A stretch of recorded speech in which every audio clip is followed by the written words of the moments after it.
Hello there, this is Derek again and welcome back to the channel. So in today's video, I'm just going to be sharing with you a quick one on Snapchat. So Snapchat has actually introduced dark mode version for all users who are on iOS 13 and above. So if you're iOS 12 and below, you're not going to get this dark mode on Snapchat. So first of all, what you need to do is you need to tap on your settings like this and then you scroll down and then you come to app appearance. And when you come to app appearance, you can see right here match system and then always light and then always dark. So when you put it on match system, if you are on dark mode, you actually have your system on dark mode. You are gonna get your Snapchat in dark mode. When you put it on always light, you're gonna get it on light mode. When you put it on always dark, then it's gonna be stacked on always dark. So this is actually a new update that has come, and then if you are on iOS 13 and above, you can just upgrade it right away and then you have a feel of dark mode on Snapchat. So when you put it like this and then you go back and you probably want to see your friends or something, you can just check out like this and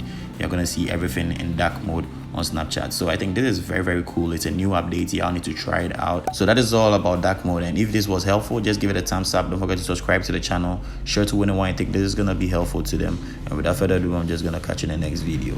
Peace.